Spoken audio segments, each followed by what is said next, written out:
Hello and good evening, welcome to the session.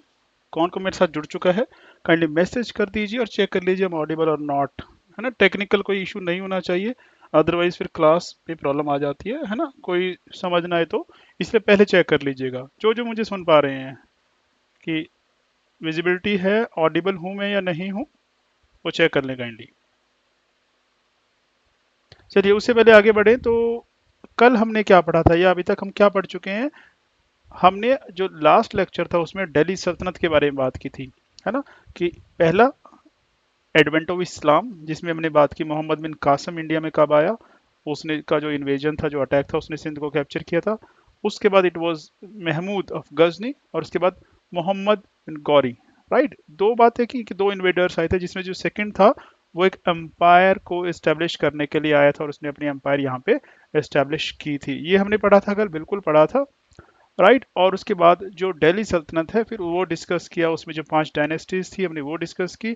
और उसके बाद जो उसमें सुल्तान थे इम्पोर्टेंट, हमने इल्तुतमिश की बात की, उसमें बलबन की बात की हमने, अलाउद्दीन खलजी, मोहम्मद बिन तुगलक और फिरोज शाह तुगलक, ये 5 जो सुल्तान हैं उनके बारे में डिस्कस किया था। और उसके बाद जो दिल्ली सल्तनत का एडमिनिस्ट्रेशन है हमने वो भी डिस्कस किया। तो उसमें किसी को अगर कुछ डाउट हुआ है या कुछ समझने में कोई प्रॉब्लम आई है तो कमेंट कर सकते हैं या कॉल कर सकते हैं, जब भी आपका दिल करे। राइट, यहाँ कमेंट कर दीजिए कि क्या क्या आपको प्रॉब्लम आई है, ताकि उसको मैं देख सकूं, ध्यान रख सकूं कि आप क्या प्रॉब्लम फेस कर रहे हैं, दोबारा वो कहाँ पे कुछ समझने में गलती रह गई है या कुछ गलत हो गया। राइट, क्योंकि clarity is must for this exam.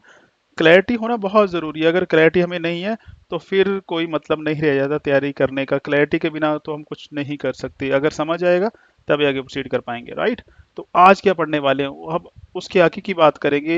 History का जो नेक्स्ट लेक्चर है हमारा आज का, 1 मई का, हमने इसमें क्या क्या पढ़ लिया। अब इसमें हमने मिडिवल इंडिया स्टार्ट कर चुके हैं, इसमें आपको पता होगा। और मिडिवल इंडिया में जो अभी हमने बात की ऑलरेडी, दिल्ली सल्तनत हम कर चुके हैं। सो जो ये वाला पार्ट है एडवेंट ऑफ इस्लाम और दिल्ली सल्तनत, ये कल हमने किया। नॉट द भक्ति मूवमेंट, यहाँ तक कर लिया। सो आज हम मुगल्स के बारे में बात करेंगे, उसके बाद में भक्ति की बात करेंगे, भक्ति मूवमेंट की। राइट, सो मुगल्स के बारे में आप लोगों को नॉलेज होगी, हो सकता है कि किस लेवल की है, बट आज हम उसको पीपीएससी के पॉइंट ऑफ व्यू से या सिविल सर्विसेज के पॉइंट ऑफ व्यू से डिस्कस करेंगे कि एग्जाम में क्या क्वेश्चंस आ सकते हैं और कैसे हमें एनालाइज करना है, प्री या मेंस में क्या क्वेश्चन आ सकते हैं। राइट, तो दोनों तरीके से हम उसको देखने वाले हैं। चलिए मेरे साथ बने रहिए, और जो डाउट है वो हम लेते रहेंगे, और तैयारी जो है तभी चलती रहेगी। राइट, चलिए चलें फिर आगे चलें, करें स्टार्ट। चलिए, सो आज हम क्या पढ़ेंगे, इन किंग्स के बारे में पढ़ेंगे, मुगल्स के, उनकी पॉलिटिकल कंडीशंस क्या थी, उस टाइम का कल्चर कैसा था। तो बाबर की बात करने वाले हम, हुमायूं की बात करने वाले हैं, अकबर, जहांगीर, शाहजहां, औरंगजेब की बात करने वाले हैं। क्या इतने ही मुगल एम्परर थे? नो, मुगल एम्परर तो बहुत सारे हुए हैं, उसके बाद भी हुए। और ये कब से कब तक का पीरियड की मैं बात करूंगा। कल हमने बात की थी battle of Panipat, first battle of Panipat 1526, जिसमें इब्राहिम लोदी की डेथ हुई थी, ये हमने कल पढ़ा था। सो 1526 वो पीरियड है जिसमें मुगल एम्पायर इस्टेब्लिश हुई है। तो 1526 से लेके औरंगजेब जो है वो रहा कब तक, उसकी डेथ हुई है 1707 में। यहाँ तक तो मुगल एम्पायर बहुत पावरफुल रही है, उसके अगले 50 साल तक रही है, ऐसा नहीं है कि नहीं रही है। बट जो बाद के किंग हैं वो उतने पावरफुल नहीं रहे थे जितने ये। कुछ कितने हैं, 6 किंग्स हैं, तो कितने साल रहे 6 किंग, 1500 से लेके 1700, मतलब अंदाजन हम 200 साल कह सकते हैं रफली। तो 200 साल एक फैमिली रूल कर गई, उसके बाद भी रूल किया उन्होंने। कब तक रूल किया वो आपको पता होगा, 1857, वो नाम का रूल था। क्योंकि 1803 में दिल्ली कैप्चर कर चुके थे कौन लोग, द ब्रिटिशर्स। और उससे पहले जो 1772 वाला पीरियड है, तब मराठास जो है अपना वहां पे दबदबा बना चुके थे, तो मराठास के कंट्रोल में लोग आ चुके थे, तो वीक थे इस टाइम। खासकर 1761 में थर्ड बैटल ऑफ पानीपत हुई थी, उसके बाद तो ये वीक हो चुके थे। ये आप लोगों को पता होगा, शायद अपने स्कूल में ऐसा पढ़ा हो। तो अभी हमारा जो फोकस रहेगा वो जो ये इनिशियल किंग्स हैं उनके ऊपर रहेगा, उनकी हम बात करने वाले हैं। ऑलराइट, तो स्टार्ट करते हैं कि कौन कौन से किंग हैं। बाबर 1526 से 1530 सिर्फ 4 साल रहा है। हुमायूं उसके बाद 1530 से 1540 10 साल। और बीच में गैप नजर आ रहा होगा इसमें आपको, राइट। 1555 से 56 में 40 से 15 55 तक 15 साल का गैप है, उसकी बात करेंगे कि हुमायूं कहाँ गया इतने साल। फिर अकबर का पीरियड है 1556, कब तक, 1605, कितना हो गया अंदाजन अब कह सकते हैं रफली 50 इयर्स कह सकते हैं। तो अकबर ने 50 साल रूल किया, और जो राजा 50 साल रूल करेगा तो ऑब्वियस है वो बहुत कुछ चेंज कर देगा, एडमिनिस्ट्रेशन में बदलाव ला देगा, सोसाइटी में, है ना, बहुत कुछ चेंज करने की कोशिश करेगा। जहांगीर का जो पीरियड है वो 20-25 साल से ज्यादा का नहीं है, रफली 20 साल भी आप कह सकते हैं। जहांगीर 1605 टू 1627, उसके बाद शाहजहां है 1628 to 1658, and then Aurangzeb 1658 to 1707, ये भी रफली 50 ईयर्स तक इसने भी रूल किया है।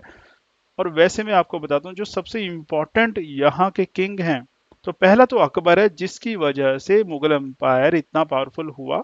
तो वो अकबर की पॉलिसीज थी, अकबर का जो एडमिनिस्ट्रेशन था, अकबर के फैसले थे, उसी की जो बैटल्स थी, वॉर थी, उसी की थी। जहांगीर शाहजहां ने उनको मेंटेन करके रखा, औरंगजेब उसको पिनेकल तक ले गया। बट औरंगजेब का ही वो पीरियड है जब एक पीक पे जाने के बाद वो क्या हुआ, उसका डाउनफॉल आना शुरू हो गया। सो औरंगजेब की पॉलिसियां थी कुछ, फिर उनकी बात करनी पड़ेगी कि ऐसी क्या पॉलिसीज थी कि जिसकी वजह से डाउनफॉल आया। बाकी तो उसके बाद डाउनफॉल है तो वो हमें पता ही होगा। तो इनके बारे में वन बाय वन हम बात करेंगे। इनकी हम बात नहीं करने वाले जो लेटर मुगल्स हैं। यहाँ पे कुछ नाम लिखे हैं, कितने किंग्स के नाम लिखे हैं हम यहाँ पे, 12 किंग्स के नाम लिखे हैं। अब देखो हैरानी की बात क्या है, 18 किंग्स हैं जिसमें से 6 की हम बात करने वाले हैं, और 12 को बिल्कुल बात नहीं करने वाले हैं। क्यों, 12 इंपॉर्टेंट नहीं है, गिनती है सिर्फ। बहादुर शाह लिखा है, उसके बाद जहादर शाह लिखा हुआ है, फिर फरुख सियार लिखा हुआ है, रफ़ीउद्दर्जात लिखा हुआ है, रफ़ीउद्दौला लिखा हुआ है, मोहम्मद शाह लिखा हुआ है, इसको मोहम्मद शाह रंगीला बोलते थे, अहमद शाह लिखा है, आलमगीर टू लिखा है, शाहजहां थ्री लिखा हुआ है, राइट, शाह आलम टू लिखा हुआ है, अकबर टू यानी कि अकबर पहले अकबर टू ये भी है, फिर बहादुर शाह जफर। और यहाँ से देखो ध्यान से, स्टार्ट हुआ है बहादुर शाह से और लास्ट में बहादुर शाह, तो बहादुर शाह से बहादुर शाह तक ही है। अब यहां से सवाल क्या बन सकता है, यहाँ पे 4 किंग्स के नाम आप डाल दो और उनको पीपीएससी का सवाल पूछते, arrange them in chronological order, कि पहले कौन सा किंग आया और उसके बाद कौन सा किंग आया। वो लिख दे कि पहले रफ़ीउद्दर्जा आता है, बाद में बहादुर शाह बना है, फिर शाहजहां थ्री और फिर आलमगीर आया। तो आपको ये देखना है कि ऑर्डर क्या है। ऐसे सवाल बन सकता है, बिल्कुल बन सकता है, और सवाल बनता है जी, राइट। तो आपको ऐसे ध्यान रखना पड़ेगा। चलिए अब शुरू करते हैं, एक एक किंग के बारे में पढ़ते हैं। तो किंग के बारे में क्या पढ़ेंगे, उसकी पॉलिसीज क्या थी, कोई बैटल थी तो उसकी इंपॉर्टेंस क्या थी। सो बाबर के बारे में हम क्या जानते हैं, बाबर कौन है, बाबर वो है जिसने इंडिया में मुगल एम्पायर की फाउंडेशन रखी, नींव उसी ने रखी है। और कौन था, ये सवाल बन जाता है। आपने नाम सुना था कल तैमूर का और चंगेज खान का, सुना था किसी ने नाम कल जब हमने क्लास में डिस्कस किया था, आइडिया होगा आप लोगों को। चंगेज खान कौन था, मंगोल था, और वो बहुत पावरफुल माना जाता था कि अगर वो दिल्ली सल्तनत पे अटैक कर देता तो दिल्ली सल्तनत क्या हो जाती, पेरिश हो जाती, उस टाइम खत्म हो जाती। और वो इल्तुतमिश के टाइम में उसने अटैक किया था कि इस पे पर्शिया पे अटैक किया था, राइट। उसके बाद जब हम पढ़ रहे थे अलाउद्दीन खिलजी, उसके लास्ट में जो किंग्स थे उस टाइम तैमूर का अटैक हुआ था। खासकर कब की बात हो रही है, नॉट खिलजी, तुगलक, सॉरी, है ना। तो तैमूर 1398 में तैमूर ने अटैक किया था। तो तैमूर और चंगेज खान का डिसेंडेंट था, फादर की साइड से तैमूर का डिसेंडेंट था और मदर की साइड से चंगेज खान का डिसेंडेंट था। तो ऑब्वियस है ये भी कौन था, ये भी मंगोल था, और ये भी ऐसे होगा बारबेरियन, स्ट्रॉन्ग, क्रूर, जिसको कहते हैं क्रूअल। इंडिया क्यों आया, अब दो रीजन है। पहला तो इसकी अपने जो पॉलिटिकल कंडीशंस थी, क्योंकि बाबर खुद कहाँ से था, आपको पता होगा फरगना से था बाबर। फरगना अभी कहाँ पे है, उज्बेकिस्तान में है। मैं लिख देता हूँ यहाँ पे, है ना, क्योंकि वो चीज़ इतनी इंपॉर्टेंट नहीं, बट स्टिल अब बात करें तो आपको पता ही होना चाहिए। फरगना, फरगना से था। अभी कहाँ पे, उज्बेक, जो उज्बेकिस्तान कंट्री है वो है, वहां पे था। जब वो छोटा था उसके फादर की डेथ हो गई थी, और वो एक बैटल के लिए गया, तो उसका जो अंकल था उसने उसके एम्पायर को कैप्चर कर लिया। सो उसके पास कुछ नहीं था, फिर वो अफगानिस्तान आ गया, अफगानिस्तान में उसने अपने आप को इस्टेब्लिश किया, वहाँ का किंग बनने की कोशिश की। बट अफगानिस्तान एक ऐसा कंट्री है, वहाँ की सोसाइटी ऐसी है कि वो किसी को अपना राजा मानने के लिए तैयार नहीं होते, राइट। हुआ क्या, कुछ नहीं हुआ, उन्होंने माना ही नहीं उसको। तब उसको लगा कि वैसे भी अफगानिस्तान बहुत छोटा कंट्री है, उसके लिए उसको एक्सपेंड करना चाहिए। एक्सपेंशन पॉलिसीज जैसे गौरी ने किया। अब उस कहाँ जाएगा वो, ऑब्वियस है इंडिया उसको दिखता कि इधर आना चाहिए।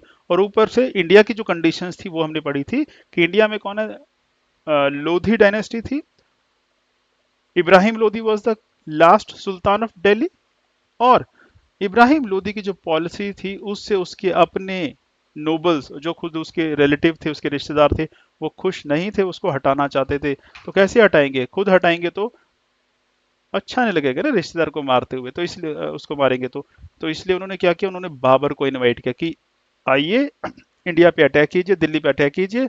और उनको क्या लगता था कि बाबर आएगा, अटैक करेगा और पैसा लूट के चला जाएगा, बाकी उसके बाद दिल्ली हमारी। बट बाबर किसी और प्लानिंग में था। सो ये कहा जाता है कि Babar was invited by Daulat Khan Lodhi and Alam Khan Lodhi, right, to attack on the Delhi sultanate against the Ibrahim Lodhi. So ये बन गया प्री का सवाल, ऐसे इसको समझना है आप लोगों को, राइट। क्योंकि अल्टीमेटली जब हम पढ़ते हैं हमें लगता है कि इतना तो आसान है, इसमें है क्या, बातें ही हो रही हैं। हिस्ट्री बहुत आसान है, सही में बताता हूँ, हिस्ट्री बहुत आसान है, क्योंकि इसमें कहानियां सुनने को मिलती है हमें, और कहानी में होता है कि कुछ भी नहीं होता, बट यहीं से टफ शुरू हो जाती है। टफनेस क्या है इसकी, यही है कि उसमें कुछ लगता ही नहीं हमें कुछ है, और जब सवाल आता है फिर लगता है अच्छा ऐसे भी सवाल आ सकता था। तो इसीलिए मेरा फोकस कहाँ पे कि दोनों एस्पेक्ट है, कि प्री में सवाल क्या आ सकता है, और अगर आपको लिखना पड़े भी मेंस में, क्योंकि कल्चर में सवाल आ जाते हैं, और पंजाब का एग्जाम है तो पंजाब के पॉइंट ऑफ व्यू से सवाल आ सकते हैं, प्री में तो आ ही सकते हैं, राइट। चलिए, तो बाबर इंडिया में आया, उसने अटैक किया, और फर्स्ट बैटल ऑफ पानीपत हुई जो कल हमने बात की थी 1526 में। और ये बैटल में हुआ क्या था, बाबर ने इब्राहिम लोदी को डिफीट किया, and Ibrahim Lodi was killed in the battlefield. और उसकी जो टोम्ब है, कब्र है, वो कहाँ पे है, वो वहीं पे है। तो अब क्या हुआ, it was the establishment of Mughal empire. So Panipat की बैटल एक डिसाइसिव बैटल है, हिस्टोरिकल बैटल है, जिसके बाद मुगल एम्पायर एस्टेब्लिश हुई इंडिया में। ऑलराइट, तो यहां तक मुझे लगता है किसी को डाउट नहीं होना चाहिए। चलिए, बाकी जिन्होंने ज्वाइन किया तो वो ज्वाइन कर लीजिए, राइट। अब बाबर ने उसके बाद क्या किया, 4 साल रहा, उसके 4 साल के बाद उसकी डेथ हो गई। तो उन 4 सालों में उसकी कौन कौन सी बैटल हुई, पहली तो हमने बात कर ली 1526 बैटल ऑफ पानीपत है, उसके बाद है दिस इज खानवा, एच चाहिए कि एच एच लिखा हुआ है, दिस इज एन खानवा। तो खानवा में उसने राणा सांगा को हराया। राणा सांगा क्यों कहा जाता है कि राणा सांगा भी उन पे शामिल था, इसको इनवाइट किया गया था, बट बाद में क्या राणा सांगा को लगा कि नहीं इसकी तो इरादे कुछ और है, तो उसने सपोर्ट नहीं की। सो क्या हुआ, तो राणा सांगा एक थ्रेट था बाबर के लिए कि हो सकता है राणा सांगा दिल्ली पे अटैक करेगा। तो अगर बाबर दिल्ली में आया तो उसको हटाए बिना, उससे लड़े बिना पॉसिबल नहीं है। सो अगला जो अटैक था that was on the Rana Sanga जो मेवाड़ का था, राइट। और यही वो लड़ाई है जिसके बाद जो सेंचुरीज तक चली है मुगल्स और इनके बीच में, जो आपने सुना होगा ना, मेवाड़ के राजा थे, है ना, लड़ाइयाँ चलती रही, बैटल ऑफ हल्दी घाटी भी हुई, तो वो यही सारे फैमिली के लोग थे। फिर जो नेक्स्ट है वो एक और बंदा था जो उसने हेल्प की थी, वो था मेदिनी राय, चंदेरी का राजा था, तो उसको हराया चंदेरी में, तो battle of Chanderi. So battle of Panipat, battle of Khanwa, battle of Chanderi and battle of Ghaghra, Ghaghra नदी का नाम है जी। यहाँ पे जो उसके कुछ रिलेटिव थे उनको हराया उसने, क्योंकि वो चाहते थे दिल्ली की गद्दी को दोबारा से कैप्चर करना। तो जब तक उनको नहीं हराएगा, उन वो बेसिकली फैमिली मेंबर है उनके रिलेटिव में, तब तक उसको लगा कि तब तक दिल्ली की फतेह अधूरी रह जाएगी। So he defeated Mohammad Lodi the uncle of Ibrahim Lodi at Ghaghra. और ये कब हुआ, 1529। और 1530 में बीमार हो गया और उसकी डेथ हो गई। और कहाँ पे, आगरा में, बट बरी कहाँ पे किया गया, कहाँ से था वो, अफगानिस्तान। तो काबुल वॉज द कैपिटल, तो काबुल में ही उसकी कब्र है। ये क्या बन गया प्री के सवाल, तो ये सारे कितने क्वेश्चन बन गए प्री के कि कौन कौन सी बैटल किस किस के साथ हुई, कब हुई, उनको ऑर्डर में लगा सकते हैं, क्रोनोलॉजिकल ऑर्डर में। 1526 में कौन सी हुई, 27 में कौन सी हुई, 28 में, और 29 में कौन सी हुई है, उसकी टोम कहाँ पे है, काबुल में है, राइट। ये अब आपको बाबर के बारे में नॉलेज हो जानी चाहिए। आई होप कि अब आपको बाबर की जो नॉलेज है वो हो गई होगी, राइट। चलिए, अब आगे करते हैं हुमायूं। देखो, बाबर के 4 बेटे थे, वन वॉज हुमायूं, दूसरा था कामरान, एक हिंदल और एक अस्करी। यहाँ पे नाम लिखे हुए सभी के। ये सवाल बन गया, यस बन गया। तो फैक्ट बहुत आ रहे हैं, इनको सिर्फ ध्यान में रखते चलिए, नोट करते चलिए, ताकि रिवीजन में काम आएगा। अभी हम समझ रहे हैं चीजों को। तो कामरान, हिंदल और अस्करी और बाबर। सो बाबर को अगला राजा बनाया गया, किसने बनाया, उसके फादर ने बनाया था। कब बना वो, 1530 में बना। और वो ज्यादा कुछ पावरफुल नहीं था। रीजन, उसकी और उसके ब्रदर्स के बीच में थोड़ी सी कह लीजिए खटपट थी, है ना, और प्रॉब्लम थी। प्रॉब्लम क्या थी, ये भी राजा बनना चाहते थे। तो उस वजह से क्या हुआ, बाबर ने जो किंगडम था उसको डिवाइड कर दिया, कुछ एरिया इस छोटे भाई को दे दिया, एक दूसरे, एक तीसरे, और एक एरिया अपने पास रख लिया। मतलब किंगडम को उसने वीक कर लिया। और इस दौरान क्या हुआ, एक बंदा था शेर शाह, आपने नाम सुना होगा, शेर शाह सूरी। जीटी रोड बनवाया, ऐसे सभी ने पढ़ा होता है बचपन में, स्कूल में हमने भी पढ़ा था, थर्ड स्टैंडर्ड में। तो वो पावरफुल हो गया था, किससे ज्यादा, वो हुमायूं से भी ज्यादा पावरफुल अपने आप को मानने लगा, और उसने लड़ाई लड़ी हुमायूं से, उसने लगा दिल्ली को जीतते हैं। यस, तो दो बैटल हुई, अब आपको ये पता होनी चाहिए। अब ये क्वेश्चन बन गया, बैटल ऑफ चौसा कब हुई, 1539 में हुई। दूसरी बैटल ऑफ कन्नौज या बिलग्राम बोलते हैं इसको। सो कन्नौज आपको पता है 1540 में। तो 1539 और 1540 दो सक्सेसिव बैटल हैं, दो कंटिन्यूस बैटल हैं, और दोनों में यही एक ही चीज हुई है कि दोनों में शाहजहां ने हुमायूं को हराया। और हुमायूं का मतलब क्या है, मुगल अंपायर खत्म हो गई। वो किंगडम, वो अंपायर, मतलब अभी तो किंगडम ही है ना छोटी सी, 1526 में जो बसी, 1540 में खत्म हो गई, इंडिया से वाइप आउट हो गए। It was the end of Mughal. ठीक है, एंड ऑफ मुगल्स। हुमायूं कहाँ गया, वो अपना घर छोड़ के ऑब्वियसली ही बिकेम वांडरर, चला गया।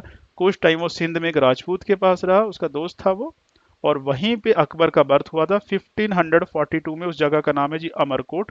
ये आपको पता होगा, प्री में क्वेश्चन ऐसे आ जाते हैं ना कि अकबर का बर्थ कहाँ पे हुआ, कब हुआ, और वो कौन थे, वो भट्टी राजपूत थे जहाँ पे उसका बर्थ हुआ था।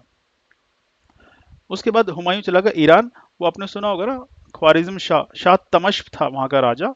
ख्वारिज्म कल हमने बात की थी ईरान की, तो वहां वो चला गया, और वहां पे वो एग्जाइल में रहा, शरण मांग ली उसने, वहां पे रहा वो। राइट। शेर शाह की डेथ हो गई 1555 में। कैसे हुई, एक लड़ाई के लिए शेर शाह सूरी गया हुआ था, क्योंकि बहुत पावरफुल था, उसने अच्छी अंपायर अपनी बना ली थी। 1555 में एक लड़ाई हुई थी, उसमें उसकी डेथ हो गई। कैसे, एक्सीडेंट से, एक बॉम्ब आके गिर गया, बारूद में आग लगी और वो मर गया। ठीक है। कालिंजर पे उन्होंने अटैक किया था, कालिंजर की लड़ाई थी वो, कालिंजर का किला जीत लिया था, बट वो मर गया। तो जब हुमायूं को पता लगा तो उसने दोबारा एफर्ट किए, और 1555 में उसने, क्योंकि अब जो शेरशाह सूरी के डिसेंडेंट थे, उनके जो बच्चे थे, उनमें आपस में डिस्प्यूट था, खटपट थी उनमें, है ना, तो वो बचा नहीं पाए। और अल्टीमेटली जो हुमायूं था, उसने कुछ एरिया पंजाब के कैप्चर किए, और फिर जाके दिल्ली को उसने अपनी गद्दी कैप्चर की, और दिल्ली को दोबारा से अपनी कैपिटल बनाया, और दोबारा से दिल्ली का राजा बन गया। राइट। कब बना, तो 1555।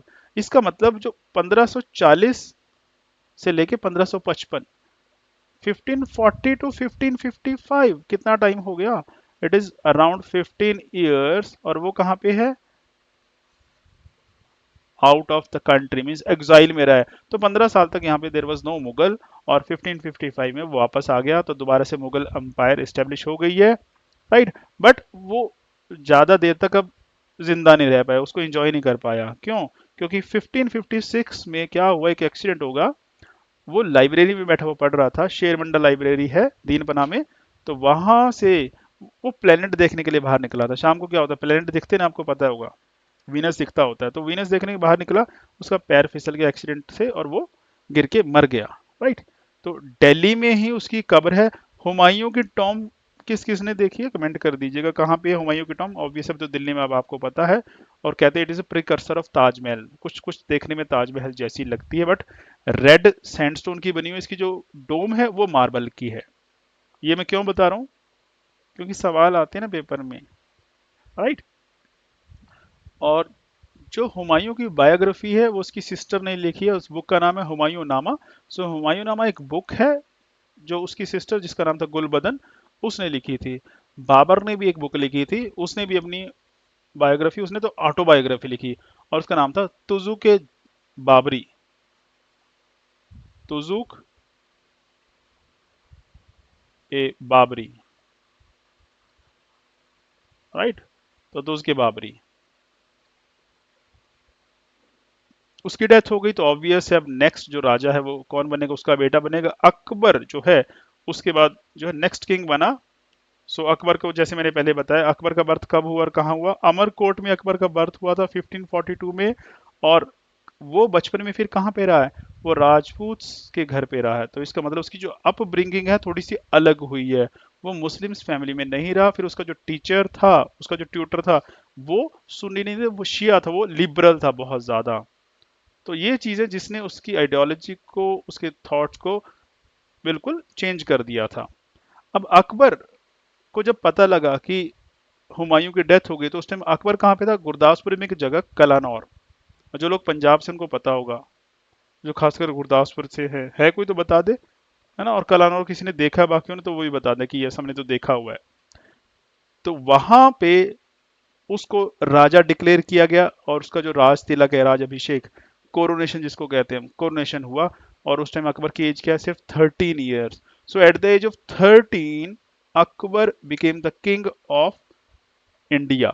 उस टाइम का इंडिया, चाहे वो मुगल एम्पायर कह लो, कुछ भी कह लो, दिल्ली कह लो, उसका किंग बना, क्योंकि पंजाब उनके कंट्रोल में, बहुत सारे टेरिटरीज उनके कंट्रोल में है।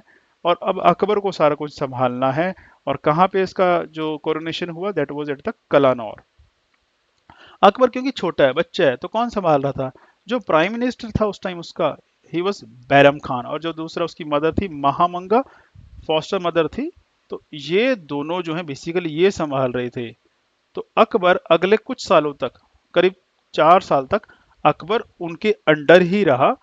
और हिस्टोरियन सेज वो इतने पावरफुल हो गए थे, इवन बैरम खान क्या चाहता था कि अकबर को मार के खुद वो राजा बन जाए, उसने कोशिश की, ऐसा कहा जाता है। वही चीज था महामंगा की, वो भी चाहती थी उसका जो बेटा है वो राजा बने, ना कि अकबर बने, कुछ ऐसा कहा जाता है, राइट। तो अकबर ने क्या हुआ फिर? अकबर को जब पता लगा, तो अकबर को क्या करना था? दिल्ली कब्जानी थी। दूसरी तरफ एक मिलिट्री जनरल था, उसका नाम था हेमू। तो हेमू को पता लगा कि हुमायूं की डेथ हो गई है। सो हेमू ने दिल्ली पे अटैक किया, और दिल्ली को अपने कब्जे में ले लिया, और वहां की गद्दी पर बैठ गया। बड़ी अजीब सी बात है कि मुगल एम्पायर पहले भी खत्म हो गई थी, दोबारा बसाई 1556 में, दोबारा कैप्चर किया गया, हुमायूं ने उसको किया दोबारा। बट फिर से हुमायूं की डेथ के बाद दिल्ली कैप्चर हो गई। किसने की? It was Hemu. और वो गद्दी पे बैठ के उसने अपना नाम रखा हेमू विक्रमादित्य। सो सवाल आता है, the only Hindu king, who was the only Hindu king to sit on the throne of Delhi? तो दिल्ली की गद्दी पर एक ही हिंदू राजा बैठा, उसका नाम है हेमू विक्रमादित्य, या हिमू, राइट। अब क्या हुआ? जब अकबर को यह पता लगा और बैरम खान को पता लगा, क्योंकि बैरम खान अकबर के साथ था गुरदासपुर में, सो दोनों ने मूव किया टुवर्ड दिल्ली कि हेमू को वहां से हटाना है और दोबारा से अपना कब्जा जमाना है। जब हेमू को पता लगा कि उधर से अकबर और बैरम खान आ रहे, तो वो भी अपनी आर्मी लेकर चल पड़ा। गुरदासपुर से वो दिल्ली से, दोनों कहाँ मिले? फिर वही जगह जो पुरानी थी, वही मंजिल, वही सब कुछ, वही टाइम, वही जगह। कहाँ पे? पानीपत। तो दोबारा से पानीपत में बैटल होती है। तो this is second battle of Panipat. तो पहली की इंपॉर्टेंस अब आपको पता है, सेकंड इसके बारे में कहा जाता है कि सेकंड बैटल से भी क्या हुआ? It was re establishment of the Mughal empire. और हुआ क्या इसमें? इसमें Hemu Vikramaditya was defeated by Bairam Khan and the Akbar. और खास बात क्या है कि हेमू विक्रमादित्य या हेमू कभी कोई लड़ाई नहीं हारा जिंदगी में। This was the only battle जिसमें वो हारा, और उसके बाद he was killed, he was assassinated. किसने? बैरम खान ने मार दिया। अब हिस्टोरियन कई बार उस पर डिस्कशन करते हैं कि अगर वो ना मारता, क्योंकि हेमू बहुत शार्प था, बहुत इंटेलिजेंट था, है ना, विटी था, स्टेटमेंट क्वालिटी थी उसके अंदर, वो इतना एक छोटे से ट्रेडर से वो इतना बड़ा मिलिट्री जनरल बना था, इसका मतलब उसके अंदर बहुत सारी क्वालिटीज होंगी। तो अगर वो जिंदा होता, अकबर के साथ रहता, तो कुछ और ही हिस्ट्री होनी थी। चलो ये वो बातें हैं, बट स्टिल हमें ये पता है कि हेमू और अकबर के बीच में लड़ाई हुई है, और बैरम खान है। Ultimately Hemu was defeated and killed by Akbar and Bairam Khan. तो this was the result of battle of Panipat, right. चलिए, अब उसके बाद क्या होता है? अकबर कुछ टाइम तो डोरमेंट रहा, क्योंकि वो छोटा है। बाद में जब उसको समझ आने लगा चीजें, और उसकी मदर उसको समझाने लगी कि यस, कि बैरम खान तुझे मारना चाहता है, उसके बाद अकबर ने सारा कुछ अपने हाथ में ले लिया, कंट्रोल। और वहां से स्टार्ट होता है कि अब वो क्या करना स्टार्ट कर रहा है? एक्सपेंशन। एक्सपेंशन किस चीज का? नए एरिया कैप्चर करने का। सो जो पहला एक्सपेडिशन है वो उसने किया मालवा की तरफ, ग्वालियर का एरिया कैप्चर किया। आदम खान को वहां भेजा गया, जो महामंगा का बेटा था। उसने वहां के राजा को हराया वो था बाज बहादुर। खास बात क्या है, बाज बहादुर को बाद में नौकरी पे रख लिया गया, उसको एक मनसबदार अपॉइंट कर दिया गया। मनसबदार क्या था वो हम बात करेंगे एडमिनिस्ट्रेशन में, अभी इतना समझ लीजिए। मनसबदार एक ऑफिसर को बोलते थे। जैसे अभी क्या बोलते हैं कि बंदा कौन है, ये आईएएस ऑफिसर है, ये पीसीएस ऑफिसर है ना। तो आईएएस क्या है, आईएएस तो एक रैंक है जो उसको मिला हुआ है। अब वो अलग अलग पोस्ट पे रहेगा, आईएएस ही एसडीएम बनेगा, वही डीसी बनेगा, ऐसे ही होता है, वही डीसी बनेगा, वही जाके डायरेक्टर बनेगा, वही जाके सेक्रेटरी बनेगा, वही जाके चीफ सेक्रेटरी बनेगा। यही कुछ है। अब तो ये भी आईएएस, ये भी सारे आईएएस है। सेम यहाँ पे था, यहाँ पे मनसबदार एक बार बना दिया जाता था। फिर मनसबदारी है वही फाइनेंस मिनिस्टर है, मनसबदारी मीर बख्शी यानी कि मिलिट्री का जो हेड है ना, जो मिलिट्री को देखता था, तो वो सारा कुछ मनसबदार करता था। तो यहाँ पे अकबर ने इसको मनसबदार बना दिया। तो ये बड़ी खास चीज है, ये हम पॉलिसी में बात करेंगे उसकी। उसके बाद गोंडवाना पे अटैक किया गया, यहाँ पे रानी दुर्गावती थी, तो एनी हाउ वो एरिया कैप्चर कर लिया गया। फिर उन्होंने रुख किया राजस्थान की तरफ। राजस्थान में जोधपुर के एरिया जो मेरता और जोधपुर है वो कैप्चर कर लिए। ज़्यादा उनको कोई लड़ना नहीं पड़ा क्योंकि इतने पावरफुल उनको लगा कि नहीं है यहाँ के लोग जो जोधपुर और मेरता के थे। फिर चित्तौड़ पे अटैक करने की कोशिश की, चित्तौड़ 6 महीने तक उन्होंने कैप्चर कर रखा, बट चित्तौड़ नहीं हो पाया। उसके बाद आपने सुना होगा कि जो वहां के राजा था मेवाड़ का, उनके साथ भी बैटल्स हुई।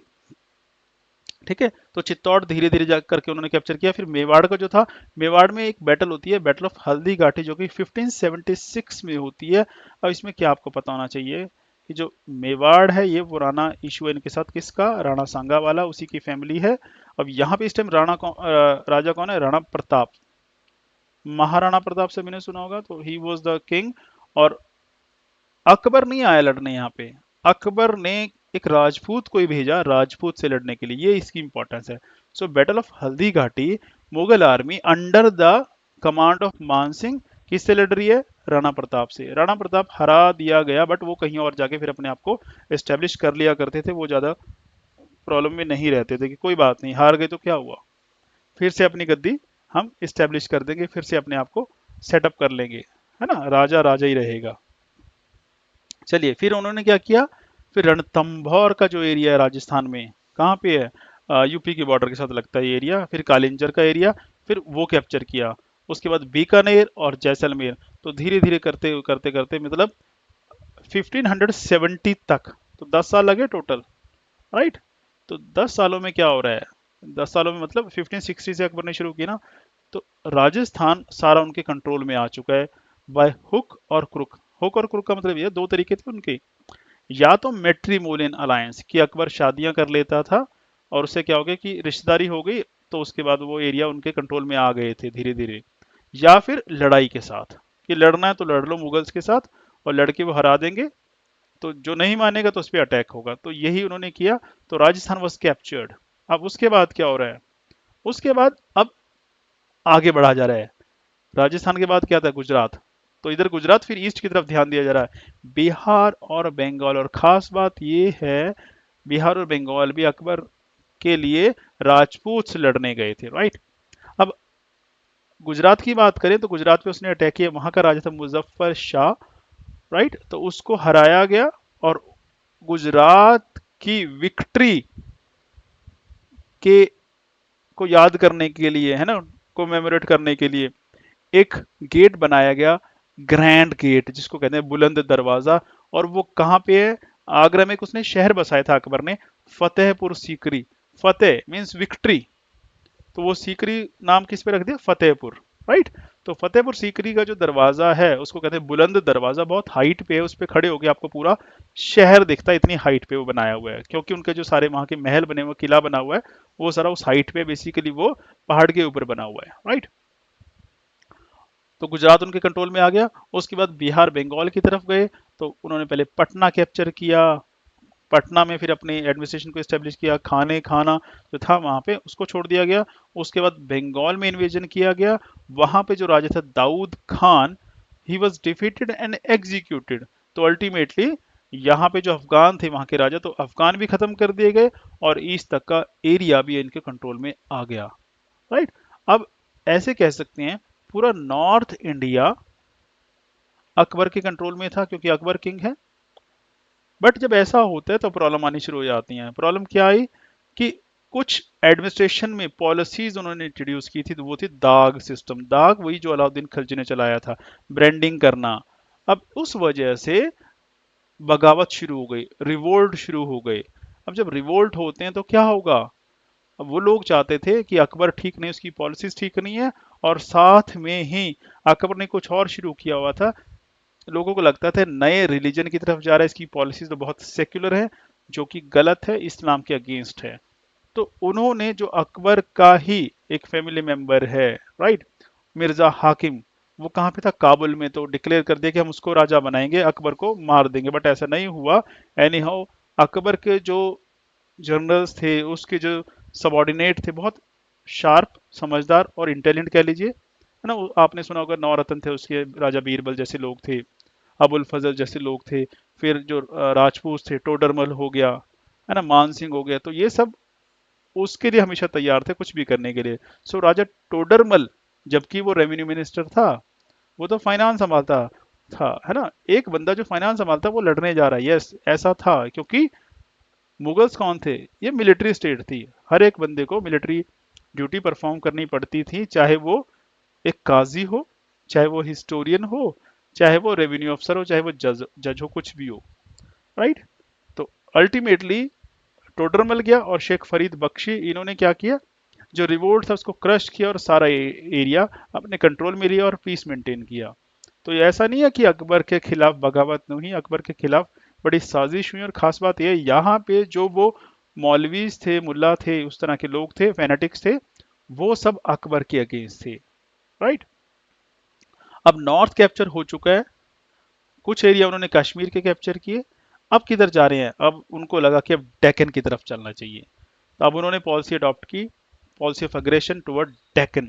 यहाँ पे जो था, प्रिंस मुराद जो था, उसका बेटा था, उसको गवर्नर बनाया हुआ था, राइट। और उसको भेजा गया प्रिंस मुराद को, और अब्दुल रहीम खाने खाना, ये किसका बेटा है? ये बैरम खान का बेटा है। इन दोनों को भेजा गया टू कॉन्कर डेक्कन का एरिया।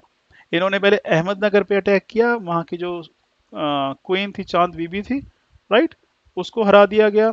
और बट बाद में क्या हुआ कि एक ट्रीटी साइन हो गई, उसने कुछ एरिया इनको सरेंडर कर दिया बेरर का, कि उसके बाद चलो बाकी कुछ नहीं किया जाएगा। उसके बाद मुगल्स ने असरगढ़ पे कैप्चर किया, और ये लास्ट है, 1605 में असरगढ़ को कैप्चर किया गया, है ना। ये लास्ट है, उसके बाद अकबर की डेथ हो जाती है। तो अब अकबर की पॉलिसीज क्या थी? अकबर की दो पॉलिसीज मेन है। वन इज अकबर की राजपूत पॉलिसी, और दूसरी है अकबर की रिलीजियस पॉलिसी।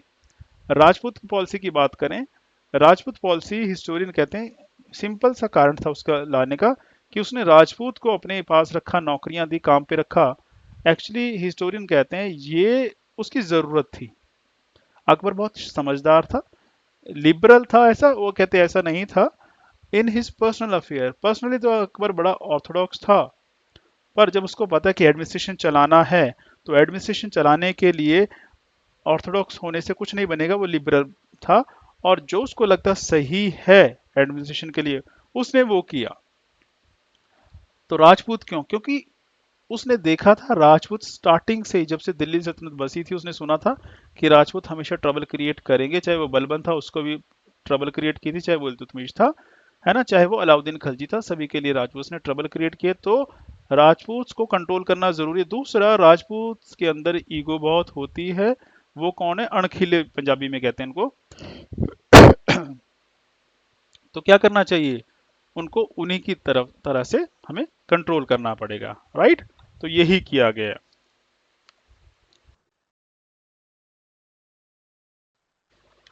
तो क्या किया गया? उनके साथ रिलेशन बनाए गए। रिलेशन कैसे? मैट्रिमोनियल रिलेशन, की शादियां कर ली गई, उनको रिस्पेक्ट दी गई। अकबर ने कभी किसी की ईगो को हर्ट नहीं होने दिया। उनको प्रेस्टीज जो है, उनको जो रिस्पेक्ट है वो पूरी दी गई, उनको मनसब दी गई, उनको बड़ी बड़ी पोस्ट दी गई, उनको गवर्नर बनाया, मिलिट्री जनरल बनाया। जब सारा कुछ है। दूसरा, अकबर ने कभी उनके फैमिली अफेयर में, उनके पर्सनल अफेयर में इंटरफियर नहीं किया। यही तो चाहिए बस। जब किसी के पर्सनल अफेयर में इंटरफियर नहीं करोगे, वो आपको ज्यादा तंग नहीं करने वाला। तो अकबर ने वही किया था। उस वजह से अब वो अकबर पे इतना ट्रस्ट करते थे कि अकबर के लिए वो सब कुछ करने को तैयार थे। तो अकबर के लिए ही वो राजपूत राजपूत से लड़ने को तैयार थे, और उन्होंने किया। उन्होंने गुजरात पे अटैक किया, उन्होंने बंगाल पे अटैक किया, उन्होंने गुजरात राजस्थान के दूसरे राजपूत राजाओं पे अटैक किया। सो अकबर की ये पॉलिसी है कि मिलके चलना, संभाल के रखना, और वो काम करवाना जो और लोग नहीं करवा पाए। किस लिए? क्योंकि अगर नहीं करता अकबर ऐसा, तो क्या होता, फिर अकबर इंडिया को कैप्चर शायद नहीं कर पाता। ये हिस्टोरियन कहते हैं जी। जो रिलीजियस पॉलिसी है वो इसी से निकली, राजपूत पॉलिसी है। बेसिकली रिलीजियस पॉलिसी क्या है कि अकबर बहुत लिबरल हो गया था। लिबरल क्यों हो गया? क्योंकि उसने देखा है जरूरत है यहाँ पे, पॉपुलेशन किसकी ज्यादा है, नॉन मुस्लिम्स ज्यादा है, मुस्लिम्स कम है, तो किसी के ऊपर आप कुछ भी इम्पोज नहीं कर सकते। तो जो जजिया लगा हुआ था, जो टैक्स लिए जाते थे पिलग्रिमेज, तो उसने वो सारे क्या कर दिए, उसने वो टैक्सेस हटा दिए। ना किसी से पिलग्रिमेज टैक्स लिया जाएगा, ना जजिया। किस लिए? ताकि जो उसकी आवाम है, सब्जेक्ट है, जनता है, उसको खुश रखा जा सके और सभी को बराबर के राइट्स मिल सके। उसने हिंदू मुस्लिम यूनिटी को स्ट्रेंथन किया। और ये है कि आगे ये कैसा, कैसे इवेल्युएट कहेंगे कि कैसे इवॉल्व हो रही है रिलीजियस पॉलिसी। स्टार्ट कहाँ से हुआ? उसकी पर्सनल रिलीजियस इंटरप्रिटेशन से, कि उसने कभी किसी को कभी तंग नहीं किया। चाहे उसकी वाइफ थी, उसने उसको कभी कन्वर्ट नहीं करवाया। वो नॉन मुस्लिम थी, नॉन मुस्लिम रही। क्या नाम था उसका? हरकाबाई, नॉट जोधाबाई, जैसा कि मूवीज में बताया जाता है। हिस्टोरियन कहते नहीं, वो गलत है, जोधाबाई उसकी वाइफ नहीं थी। एनी हाउ, वो भी डिस्कशन का पॉइंट नहीं है। ठीक है। अब धीरे धीरे अकबर ने एक चीज सोचना शुरू किया कि वो फिलॉसफी के एस्पेक्ट से सोचता था, रिलीजन के एस्पेक्ट से, कि अगर वो राजा है, क्यों है? कि उसको भगवान ने राजा बनाया, वो खुद नहीं बनाया राजा। तो भगवान ने राजा बनाया है, तो भगवान कौन है? अब उसको समझने के लिए अब उसने क्या किया, उसने डिस्कशन करने के लिए एक हॉल बनाया, जिसको कहते थे इबादत खाना। सो इबादत खाना 1575 में अकबर ने बनाया है। और वहां पे हो क्या रहा है और कहाँ पे बनाया गया? फतेहपुर सीकरी में इबादत खाना है। अगर आप कभी घूमने जाएं तो वह है। आप तो वो खंडर बना हुआ है, बट कभी था, है ना। वहां पे वो स्कॉलर्स को बुलाता था। कौन से? स्टार्टिंग में बुलाता था सिर्फ मुस्लिम स्कॉलर्स को, फिर धीरे धीरे उसने सभी रिलीजन के स्कॉलर्स को बुलाना शुरू कर दिया। चाहे फिर वो सिख हो, चाहे वो नॉन मुस्लिम्स हिंदूज हों, चाहे वो क्रिश्चियंस हों, चाहे वो जैन हों। यानी कि बुद्धिस्ट भी आ रहे हैं, जैन भी आ रहे हैं, और क्रिश्चियंस भी आ रहे हैं। ये खास बात थी, राइट। तो कुछ नाम यहाँ पे लिखे हुए हैं। दस्तूर महाराजी राणा पारसी थे ये। हीर विजय सूरी ये जैन संत थे। पुरुषोत्तम दास हिंदू थे। एक्वा वीवर एंड मॉन्सिराट ये कौन थे? जो क्रिश्चियंस थे। अकबर ने पुर्तगालीज थे, उनसे रिक्वेस्ट की थी कि मुझे कुछ स्कॉलर्स भेजिए, है ना, जिनसे मैं डिस्कशन कर पाऊँ, मुझे जानना है। और इनको बड़ी गलत फहमी हो गई पुर्तगाली को कि यार this is a good chance to convert Akbar, कि अगर हमने अकबर को क्रिश्चियनिटी में कन्वर्ट कर दिया तो हम पूरे इंडिया को कन्वर्ट कर पाएंगे, क्योंकि Akbar was a very powerful king at the time, right. तो अकबर भी उनकी बातों में हाँ मिलाता रहा, पर अकबर ने ऐसा कभी होने नहीं दिया। बाद में बड़े उदास हुए कि यार हम तो क्या सोच के आए थे। एनी हाउ, अकबर ने धीरे धीरे क्या देखा कि जो भी ये स्कॉलर्स हैं फिर आपस में लड़ते हैं किसी ना किसी चीज को लेके। वो कहते हैं कैसे स्कॉलर है, वैसे ये जिसको कहते हैं ना आलिम लोग, एजुकेटेड, जिनको रिलीजन की बहुत ज्यादा नॉलेज है, समझ है ना, जिनको देख के लगता है तो पीर आदमी है, पर यहाँ पे तो पीर आदमी लड़ रहे हैं। उसने क्या किया, 1582 में उसको बंदी कर दिया। जो इबादत खाना था वो डिसकंटिन्यू कर दिया गया। अब उसने एक नई चीज स्टार्ट की। उसने एक अनाउंसमेंट की, डिक्लेयर किया, क्या? मजर डिक्लेयर किया। वो क्या? डिक्री, एक ऑर्डर इशू किया कि आज के बाद जो रिलीजियस फैसले हैं मौलवी काजी कर रहे हैं, अगर कहीं पे दिक्कत आती है, समझ नहीं आता, तो कौन बताएगा? कि राजा बताएगा, मैं बताऊंगा। अब इससे जो वहां के वो काजी कुजी थे ना, मौलवी, अब यही वो पीरियड है जब वो नाराज हो गए थे। हमने बात की थी ना कि रिवोल्ट हुए पूरे कंट्री में, उसके खिलाफ बगावत हुई, और जिसमें जो मौलवी थे, मुल्ला मौलवी उस टाइम के, उसके अगेंस्ट थे। इसी वजह से this was one of the reason. वो नहीं चाहते थे कि अकबर उनके ऊपर आ जाए, वो भी खासकर रिलीजन के मामले में। राजा होगा ठीक है, पर रिलीजन में नहीं होगा। यहाँ के अकबर से कि अगर इंटरप्रिटेशन की जरूरत है कुरान की, तो कौन करेगा? मजहर कहता है कि मैं करूंगा। This was the issue. अब यहाँ पे उसने एक नया एक इंस्ट्रूमेंट स्टार्ट किया, जिसको रिलीजन कहा जाता है, दीन इलाही। दीन मीन्स रिलीजन ही होता है एक तरह से। Ilahi means God, the religion of God, Tauhid Ilahi या दीन इलाही। अब कुछ कहते हैं रिलीजन था, कुछ कहते नहीं था, बट जो भी था बेसिकली है क्या, this is about toleration, respect of all the sect, one God की बात करता है। और हिस्टोरियन कहते हैं अगर रिलीजन होता वो सबको बना देता ना, सबको इस रिलीजन में ले आता, राजा था उसके कहने पे कौन नहीं आता, बट उस रिलीजन में कोई नहीं आया, सिर्फ एक बंदा था अगर कहेंगे, बीरबल, एक हिंदू कह लीजिए जो बीरबल था वो बना, उसके अलावा कोई, चाहे टोडरमल था, टोडरमल से उसने पूछा कि मैंने दीन इलाही शुरू किया है, तुम इसको फॉलो करोगे ना, कहता sorry, I am so sorry, है ना महाराज, मैं नहीं कर सकता। तो ठीक है, बात खत्म हुई ना। सो इसका मतलब धर्म वरम नहीं था, कुछ वैल्यूज थी, कुछ टीचिंग्स थी जो वो चाहता था कि लोगों के अंदर आए। किस लिए आए, इसको अब ऐसे जोड़ सकते हैं जैसे अशोक के बारे में हमने बात की थी, अशोक ने पॉलिसी चलाई थी धम्म, जिसको धर्म कहा जाता है कि अशोक ने धर्म चलाया नया, नहीं तो दीन इलाही भी कुछ ऐसा ही है। और अगर करता तो वो सभी को बना सकता था, दीन इलाही में एनरोल कर सकता, नहीं किया गया, तो इसीलिए दीन इलाही कोई पॉपुलर नहीं बना। तो जो भी था, छोटा मोटा कुछ भी था, एक इंस्ट्रूमेंट कह सकते हैं, और वो खत्म हो गया। तो अकबर ने यही नहीं कि ये किया, उसने बहुत कुछ किया, उसने रिफॉर्म्स किए, जैसे मैरिज एज जो है, चाइल्ड मैरिज की एज वो बढ़ा दी उसने, कि वो कहता 16-14 तो करो। मोनोगेमिस ने लॉ बना दिया कि सिंगल मैरिज होनी चाहिए। सती उसको लगा कि यार दिस इज रॉन्ग, सती उसने अबॉलिश कर दी, तो सती उसने रोक दी थी। पिलग्रिमेज टैक्स उसने हटा दिया था, जजिया हटा दिया था। सो किस लिए हटा रहा है वो, उसको पता है कि सोसाइटी कैसी है, एनवायरनमेंट कैसा है। तो अगर एडमिनिस्ट्रेशन चलाना है, रूल करना है, गवर्नेंस कैसी होनी चाहिए, उसके अकॉर्डिंग होनी चाहिए, जैसे हमारे लोग हैं, जैसे सब्जेक्ट हैं, राइट। फिर एक सिस्टम इसने स्टार्ट किया, ये रेवेन्यू सिस्टम है, टैक्स कलेक्शन के लिए। दह साला, दह मीन्स फारसी में 10 को दह बोलते हैं। तो 10 साला सिस्टम क्या था कि 10 साल जो टैक्स लिया गया उसका एवरेज निकाल दीजिए, उसके बेसिस पे आगे टैक्स इकट्ठा किया जाएगा। और कितना होगा, 1/3 of this was fixed as a share of the state, कि एवरेज कितना निकलता है उसका 1/3 लगा लीजिए, वो टैक्स किसान को देना होगा, राइट। उसके अलावा आर्ट एंड आर्किटेक्चर की बात करें, बिल्डिंगें बनवाई, यस, उसने कुछ दिल्ली में बनवाई, कुछ फतेहपुर सीकरी में बनवाई। तो फतेहपुर सीकरी हो गया, आगरा का किला हो गया, लाहौर का किला हो गया, इलाहाबाद का किला हो गया, हुमायूं की टोम है उसके टाइम में बनी है, बुलंद दरवाजा हो गया, ये सारी चीजें बनाई हैं। अब एक सवाल उठता है जो आप मुझे बताएंगे कमेंट करके, कि अकबर ने अपनी कैपिटल दिल्ली से फतेहपुर सीकरी आगरा शिफ्ट क्यों की थी, फतेहपुर सीकरी आ गया था वो, क्यों आया था, कौन बताएगा, एनी आइडिया।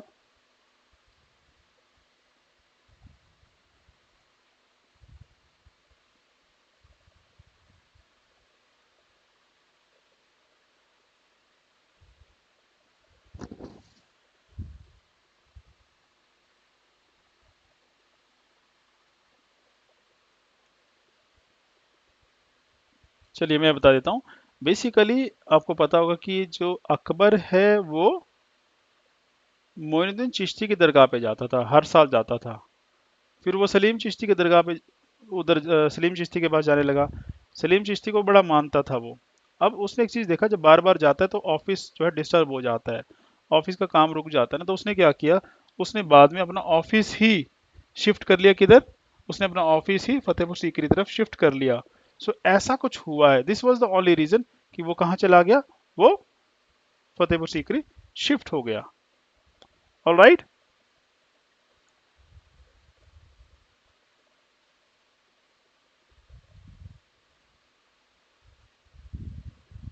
जी, अभी तक जो हम डिस्कस कर रहे हैं उसमें किसी को डाउट है, डाउट तो नहीं रखना है ना, जो डाउट है तो आप पूछ सकते हैं, सवाल क्वेश्चन रेज कर सकते हैं, कोई भी डाउट हो आप लोगों को।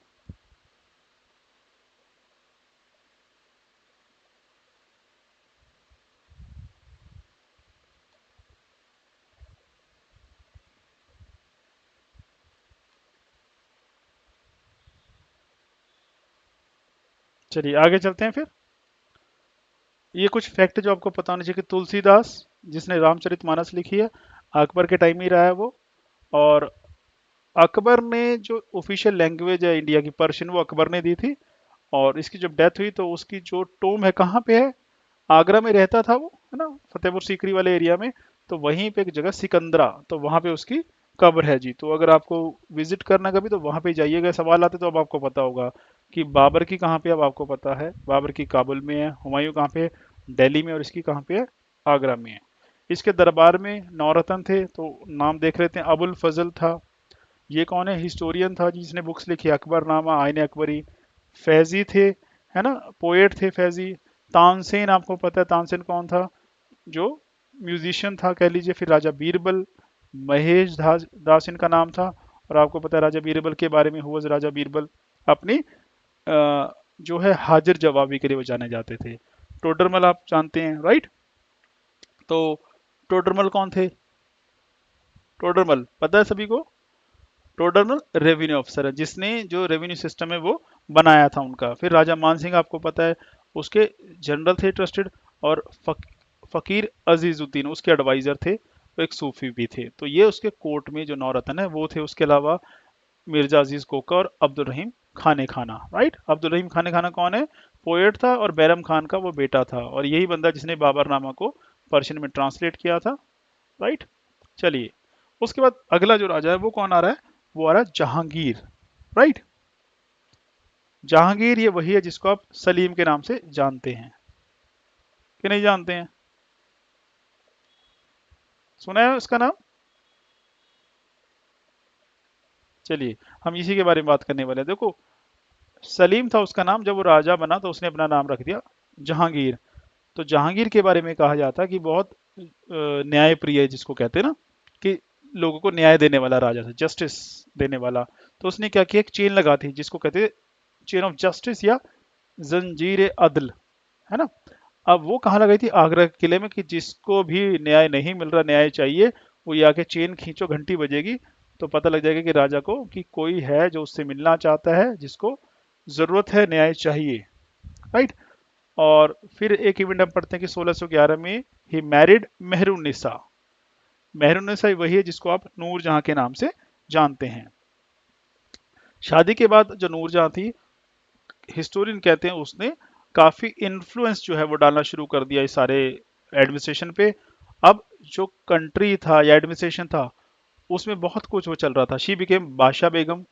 और फिर जो सिक्के भी जारी होते थे अब, वो भी उसके नाम से जारी होने लगे। पहले कौन करता था, राजा, अब रानी कर रही है। इसका मतलब क्या है, उसका बहुत ज्यादा कंट्रीब्यूशन बढ़ गया। उसके बाद जहांगीर ने एक और शादी की, जो मारवाड़ की प्रिंसेस थी जोधाबाई, कचवाहा प्रिंसेस थी। तो हिस्टोरियन के मुताबिक Jahangir married Jodha Bai, not the Akbar, जैसे कि मूवीज में दिखाया जाता है, राइट।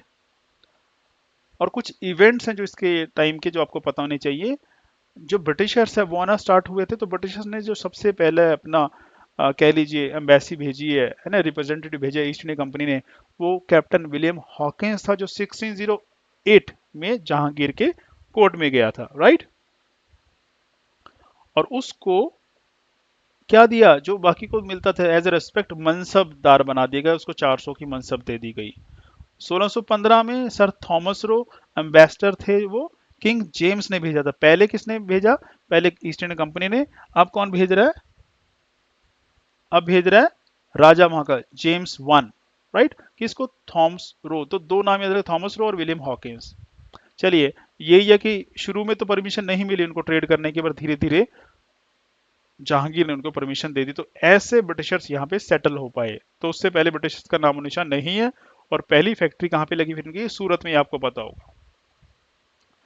तो उसके अलावा कुछ खास बात हुई है, ये कहा जाता है कि जो मेवाड़ का इलाका है वो शुरू से लड़ाई में रहा था बाबर के टाइम से। अकबर के टाइम में बैटल ऑफ हल्दी घाटी, पर उसको सबजुगेट नहीं कर पाए। यहाँ पे पहली बार है कि जहांगीर इसमें कामयाब रहा है। जहांगीर ने, जो राणा अमर सिंह है उस टाइम का राजा, उसको सबमिशन करवा ली उससे, उसको कंट्रोल में ले लिया। वो अलग बात है, कुछ कंडीशंस पे लिएगा कि हम तुम पे अटैक नहीं करेंगे, पर यह है कि तुम दीवारें अपनी रिपेयर नहीं कराओगे किले की। जो कंडीशंस दूसरे राजपूत पे लगाते हैं वो तुम पे नहीं लगाई जाएंगी। चलिए, उसके अलावा हिमाचल की तरफ अटैक किया था, जो कांगड़ा का किला है वो कैप्चर किया गया। फिर जो डेक्कन की पॉलिसी अकबर ने शुरू की, जहांगीर ने उसको कंटिन्यू किया। और जो एक्सपेंशन स्टार्ट किया, तो जो कैप्चर किए थे उसने एरिया, वो रिटेन किए गए। उसके अलावा अहमदनगर के एरिया बाद में जाके वो कैप्चर ही कर लिए गए, अनेक्स कर लिए गए। और कुछ एरिया उनके पास महाराष्ट्र के और आगे बालाघाट के एरिया। जहांगीर के टाइम में कुछ रिवोल्ट हुए, यस। एक तो रिवोल्ट उसके अपने बेटे का है जिसका नाम था खुसरो, और वो आपने सुना होगा कि खुसरो वहां से अपने फादर के जब रिवोल्ट कर रहा था वहां से चला गया। वो जो पंजाब में है, पंजाब में गुरु अर्जुन देव जी थे, उनके पास किया, उन्होंने उसकी हेल्प की, उसको पैसे दिए और अपने पास रखा था कुछ दिन के लिए। उस वजह से जो जहांगीर, बिकॉज जहांगीर एक राजा था, तो जहांगीर अनाउंस कि जो उसका बेटा है वो अब बेटा नहीं है, वो एक गद्दार है जो देश के खिलाफ क्या कर रहा है, विद्रोह कर रहा है। सो ऐसे बंदे को हम सपोर्ट नहीं करेंगे और जो उसको सपोर्ट करेगा उसको पनिश किया जाएगा। सो गुरु जो अर्जुन देव जी है उनके ऊपर फाइन लगाया गया, है ना, 2 लाख रुपए का कुछ ऐसा कहा जाता है, जो कि नहीं पे किया गया। तो इसलिए ही order to execute the Arjun Dev, Guru Arjun Dev, right.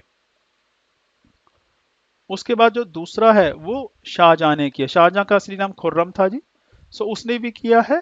और एक मिलिट्री जनरल था महाबत खान, राइट। इन्होंने किया तो है, बट एनी हाउ इसको कंट्रोल कर लिया गया है। और जब उसकी डेथ होती है, लाहौर में था उस टाइम ये, तो लाहौर में उसकी कब्र बनाई जाती है। तो उसकी टॉम कहाँ पे, लाहौर में है। और जहांगीर ने एक बुक लिखी है, वो भी उसकी क्या है, ऑटोबायोग्राफी है, तुजुके जहांगीरी। बाबर की तुज के बाबरी है, इसकी तुज के जहांगीरी है, फारसी में लिखी गई है। ऐसे याद रख लीजिएगा, एग्जाम में क्वेश्चन आ जाते हैं। उसके बाद कौन राजा बना, उसके बाद बना शाहजहां राजा, राइट। तो शाहजहां के बारे में क्या जानते हैं, उसका असली नाम खुर्रम है, उसकी मदर का नाम जगत गोसाई है। तो अपने फादर की डेथ के बाद वो राजा बना कहाँ पे, आगरा में। 1628, आगरा, दिल्ली नहीं रहते हैं लोग अभी, राइट। और उससे पहले शाहजहां कई जगह गवर्नर रह चुका था, डेक्कन का, बिहार, बंगाल, गुजरात, दिल्ली, मतलब उसको एडमिनिस्ट्रेशन की अच्छी नॉलेज थी। जब वो राजा बना तो क्या बना, उसने जो राजपूत प्रिंस थे, राजपूत रह गए थे, उनको अपने कंट्रोल में लिया, है ना। जो अकबर नहीं डिफीट कर पाया था इसको, फाइनली इसने वो किया। और जो मेवाड़ था वो इनका वेसल बन गया, मीन सबॉर्डिनेट किंगडम बन गया।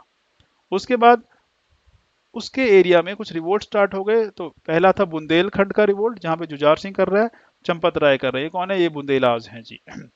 उसके बाद डेक्कन में खाने जहां लोधी, जो गवर्नर था डेक्कन का, उसने रिवोल्ट किया था। एनी हाउ उसने क्या करना था, क्रश करना था विथ स्ट्रॉन्ग हैंड।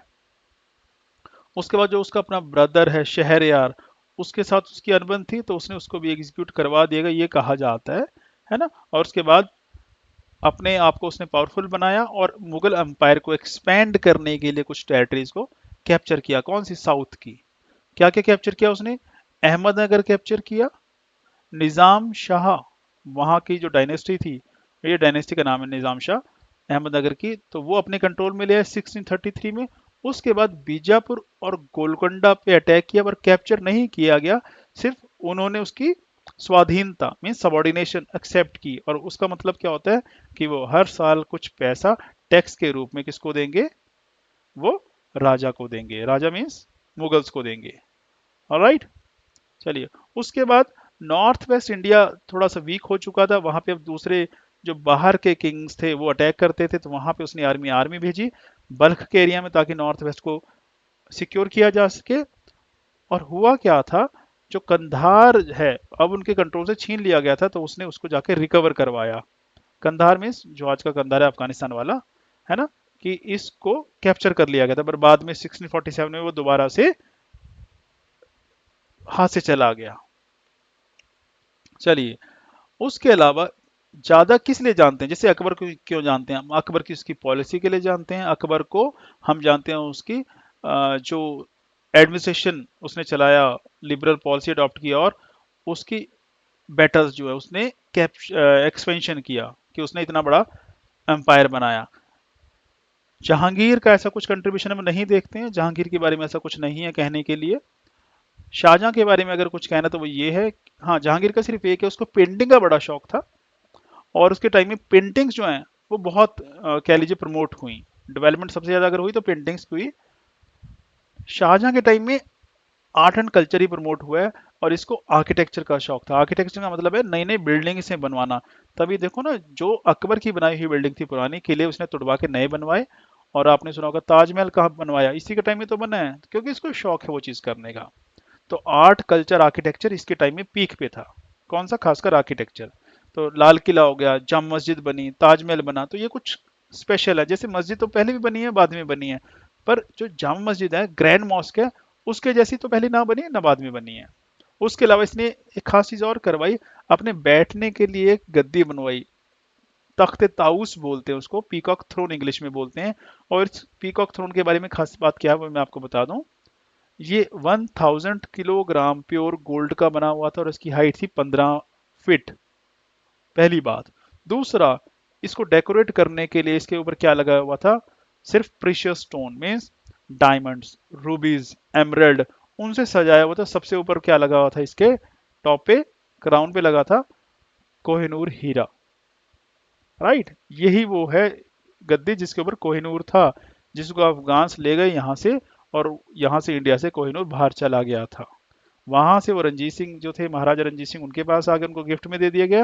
और जब पंजाब कैप्चर किया अंग्रेजों ने, तो वहां से वो ले गए, तो ऐसे इंग्लैंड पहुंचा। ठीक है। अब मुगल के पास भी कहाँ से आया, किसी को आइडिया है कि मुगल के पास कहाँ से आया है? एनी आइडिया कि मुगल के पास कहाँ से आ रहा है?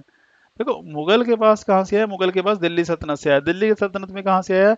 दिल्ली सल्तनत में वो एक्चुअली था, अलाउद्दीन खिलजी को उसके जो मिलिट्री जनरल था मलिक काफूर, उसने गिफ्ट किया था, उसको लड़ाई में मिला था, वहां के एक राजा ने, साउथ के एक राजा ने गिफ्ट किया था। राइट, तो ऐसे चीजें पढ़ने वाली हैं, ऐसे समझने वाली है, हम तभी इसको आगे कर पाएंगे, है ना। अदरवाइज तो बड़ा मुश्किल हो जाता है इसको करना। कहानी से ही हम इसको कर पाते हैं, कहानी से बड़ा आसान हो जाता है। चलिए आगे चलते हैं, है ना। मुश्किल है पर उतना मुश्किल भी नहीं है, और यह कहिए आसान है पर उतना आसान भी नहीं है, थोड़ा सा मुश्किल है। राइट। जो नेक्स्ट राजा कौन है, औरंगजेब है। औरंगजेब या कह लें इसके भाई थे, तो इसको भी सीधा तो गद्दी मिलनी नहीं थी। तो ये तीसरा बेटा था शाहजहां का, और इसका नाम था मोइनुद्दीन मोहम्मद। चलिए, जब ये राजा बना था, उसके बनने के बाद इसने अपना नाम औरंगजेब आलमगीर रखा था। और उससे पहले ये क्या था, वाइसरॉय मींस गवर्नर था डेक्कन का, गुजरात का भी रहा है, बल्ख, मुल्तान, सिंध, तो इसको भी काफी नॉलेज है एडमिनिस्ट्रेशन की। एक्चुअली क्या था, शाहजहां ने तो सबसे बड़ा जो बेटा था दारा शिको, उसको अपना उत्तराधिकारी या सक्सेसर बनाया था। पर दारा शिको और औरंगजेब के बीच में लड़ाइयाँ हुई हैं, और औरंगजेब ने उसमें अपने ब्रदर्स को मिलाया अगेंस्ट हिज ओन ब्रदर, और वो लड़ाइयाँ इतनी बढ़ी कि बाद में उसने अपने भाइयों को ही मारा। तो ये प्री के पॉइंट ऑफ व्यू से क्वेश्चन बन जाते हैं, आपको पता होने चाहिए। कौन कौन सी बैटल यहाँ पे लिखी है देख लीजिए। बैटल ऑफ बहादुरपुर 1658 में है, बैटल ऑफ धर्मात 1658 में, और 1658 में ही है बैटल ऑफ समूगढ़। तीन बैटल पहली हुई है बनारस, उज्जैन और आगरा के पास है ये। बैटल ऑफ खजुआ चौथी हुई है, और पांचवी बैटल ऑफ देवराय ये फाइनल है, जिसमें उसने दारा शिको को हराया। दारा शिको बेसिकली एक सूफी संत जैसा आदमी था, जो अपने फादर के साथ दिल्ली में रहता था। बट औरंगजेब ने अलग अलग बैटल में मिल के अपने पहले भाइयों को भी हराया और इसको हराया, फिर गद्दी को कब्जा लिया, ऐसे कहा जाता है। अगर बात करें कि अकबर की जो रिलीजियस पॉलिसी, वो तो अब आपको पता लगी। औरंगजेब की रिलीजियस पॉलिसी कैसी थी, सिंपल है, उसका रिवर्स कर दीजिए कि इसने जो अकबर की पॉलिसीज थी उनको रिवर्स कर दिया। और कैसे रिवर्स कर दिया, उसने अपनी कोर्ट में राइट, हिंदू थे, ऐसा नहीं उसकी हिंदू नहीं थे, पर बहुत सारी प्रैक्टिस उसने बंद करा दी। जैसे उस कह लीजिए जजिया दोबारा इम्पोज कर दिया, जो नॉन मुस्लिम्स पे लगता था, इसने दोबारा से इम्पोज कर दिया था, अकबर ने हटाया था। कहा जाता है टेम्पल्स इसने तोड़े, पर उनके रीजन कुछ और हो सकते हैं, बट हम कह सकते हैं कि उसने टेम्पल्स तोड़े। राइट। उसके अलावा चाहे वो जिंदा पीर कहलाता था, उसने मोहतासिब अपॉइंट करवाए। मोहतासिब कौन है, ये वो थे जैसे धम्म महमताज अशोक ने अपॉइंट करवाए थे। किस लिए, ताकि लोगों का जो कंडक्ट है, मॉरल कंडक्ट, उसको कंट्रोल किया जा सके। सिंगिंग उसने बैन करवा दी, म्यूजिकल इंस्ट्रूमेंट उसने बैन करवा दिए, और खुद वो बीना बजाता था। तो यहाँ से हिस्टोरियन कहते हैं कि सिंगिंग बंद कराने का और म्यूजिकल इंस्ट्रूमेंट बंद कराने का अगर कोई रीजन हो सकता है, वो इकोनॉमिक हो सकता है, वो खुद नहीं हो सकता है। राइट। झरोका दर्शन जो होता था अकबर के टाइम में स्टार्ट हुआ था, वो इसने वो बंद करा दिया।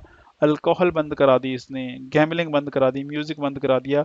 तो ये सारा कुछ जो है, जो अकबर के टाइम में होता था, सब वो बंद करा दिया गया।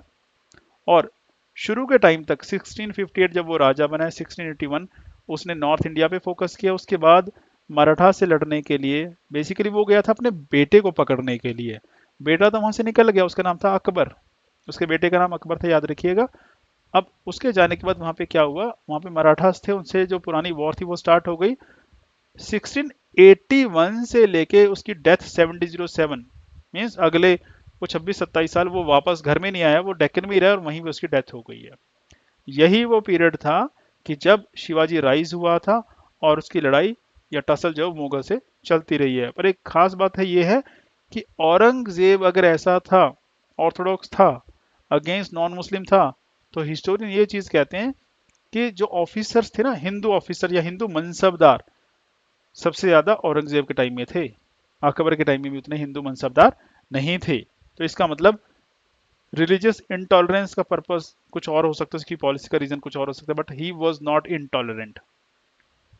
ठीक है, उसके अलावा मुगल एम्पायर एक्सपेंड हुआ, यस, जो थोड़े बहुत पार्ट रह गए थे साउथ के वो कैप्चर हो गए, है ना। बीजापुर गोलकोंडा रह गए थे, अहमदनगर पहले हो चुका था, इसने वो भी कैप्चर कर लिए।